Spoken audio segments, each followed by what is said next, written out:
Энэхүү модуль хичээл нь сургуулийн орчинд бусад хүмүүстэй, багш болон бусад суралцагчдтай харилцахдаа төрөмгийн зан авир гаргадаг хүүхдүүдтэй хэрхэн ажиллах талаар авч үзнэ. Энэ модуль хичээл нь 2 хэсгээс бүрдэнэ. Эхний хэсэгт стресс бууруулах зэрэг төрөмгийн зан авир гаргахаас сэргийлэх арга хэмжээнүүдийн тухай авч үзнэ. Хоёр дахь хэсэгт төрөмгийн зан авиртай суралцагчтай ажиллах бодит арга хэмжээнүүдийн тухай авч үзнэ. Үр дүнтэй сургалтын гол түлхүүр нь багш суралцагчид хоорондоо сайн харилцаатай байх явдал юм. Багш суралцагчдын эерэг харилцаа нь харилцан итгэлцэл, сайхан сэтгэл, хүндлэл дээр суурилан бий болдог. Иймэрхүү харилцаа үүсгэхэд голлох үүрэг гүйцэтгэдэг багшийн хувьд суралцагч хэдий төрөмгийн дошгин ааш авир гаргаж байсан ч шантралгүй ажиллах ёстой байдаг. Багш сурагчидтай хэрхэн сайн харилцаатай болох вэ? Юуны өмнө суралцагчийн хувийн онцлог болон ерөнхий чадамжийг олж харах ёстой юм. Мөн суралцагч хэдий төрөмгийн ааш зан гаргаж байсан ч түүний итгэл, зөв хандлагыг хадгалан хүндэтгэж байх нь чухал. Сэтгэлийн хөдөлгөөн ихтэй суралцагчтай ажиллах нэг чухал зарчим бол тэднийг огцом сэтгэл хөдлөлд авсан үед нь улам дэвргэхгүй байх явдал юм. Стресс нь суралцагчийг маш сөрөг сэтгэл хөдлөлд автуулдаг түгээмэл шалтгаан тул багшийн эхний ээлжинд хийх зүйлс бол стрессийг бууруулах явдал юм. Багш энэхүү зорилтыг хэрэгжүүлэхдээ гинтийн асуулт асуухгүй байх. Асуултанд хариулахыг хүчлэж шаардахгүй байх. Нэгийг нь бусадтай нь харьцуулахгүй байх. Хүүхдүүдийг доромжилсон шүүмжлэлд хамруулахгүй байх. Суралцагчаас давуу талтай байдлаа ашиглаж харьцахгүй байх. Тодорхой бус боломжгүй хүлээлт үүсгэхгүй байх шаардлагатай. Стресс бууруулах оролдлогуудыг үл харгалзан төрөмгийн зан ааш гаргасаар байвал багш яах вэ?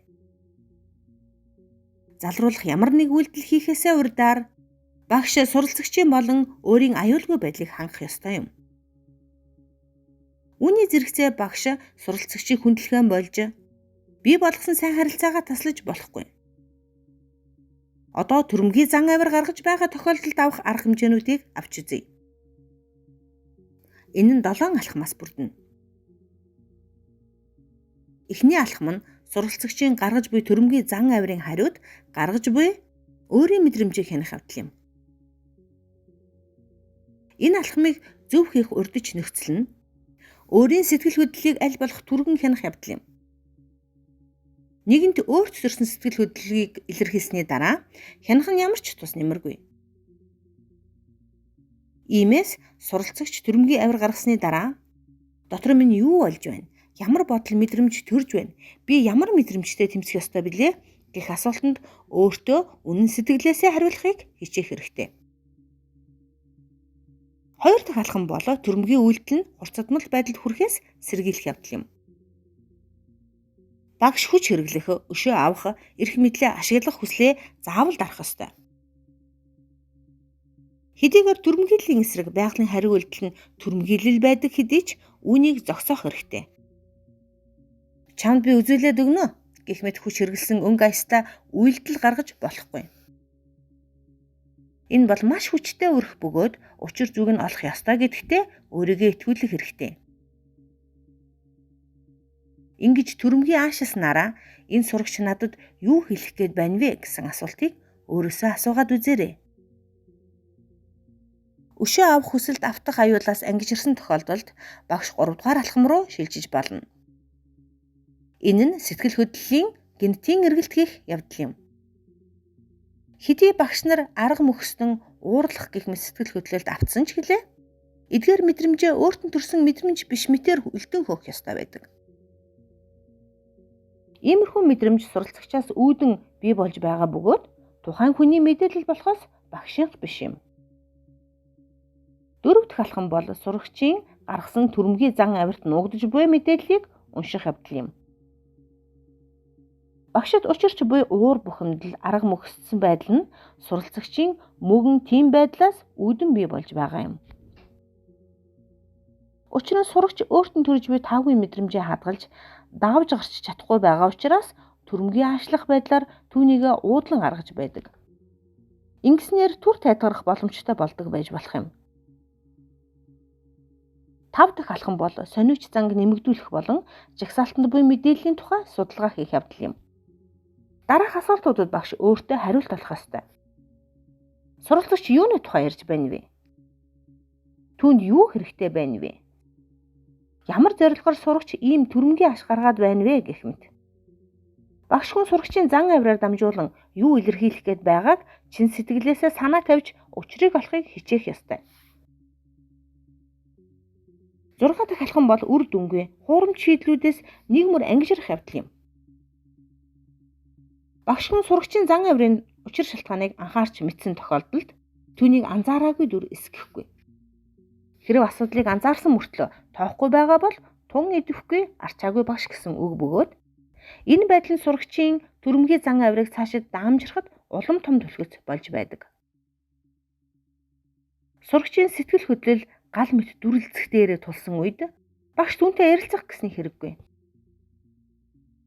Багш суралцагчид ямар ч төрлийн хүчирхийлэл учруулах ёсгүй.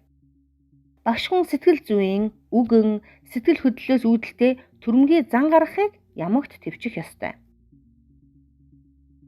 Багш өөрийн эрх мэдлээ ашиглан суралцагчийг айлган сүрдүүлэх, суралцагчийн тэсвэрлэж чадхааргүй дарамттай учруулах ёсгүй. Багш суралцагчид гомдлож уурлахгүйгээр түүний гаргасан үйлдэлд сэтгэл дундуур байгаагаа илэрхийлэх ёстой. Багш суралцагчийг бас өөртөө анхаарал байвал суралцагчийн багштай илэрхийлж хэлэх гэж байгаа зан авирын мэдээллийг тайлж унших боломжоо алдна гэсэн үг юм.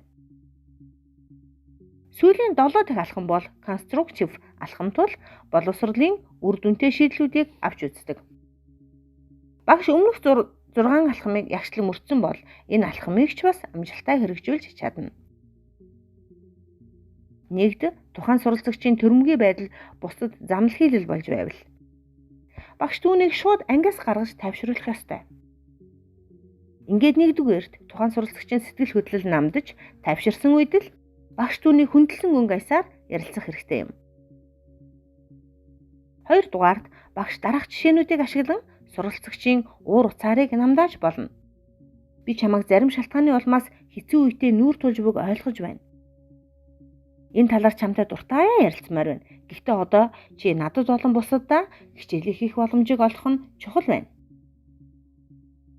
Түүнчлэн багш нэгийн эсрэг нэг яриа өрнүүлэх цаг төлөвлөж энэ үеэрээ сурагчид санаа тавьж байгаагаа харуулж болно. Тэгэхдээ багш зан байдал бие авч явах тухай яв цав дүрм журм гаргаж тэдгээрийг мөрдөхгүй тохиолдолд учирч болох үр дагавруудыг тайлбарлах нь чухал. Эцэст нь багш зүй зохистой зөв зан авирыг сайшааж эерэг өөрчлөлтүүдийг хийж өгч байх хэрэгтэй. Мөн сурагчийн хүчин зүтгэл гаргаж сайн хандлага харуулах гэсэн аливаа оролдлогыг үнэлж байхаа мартаж болохгүй.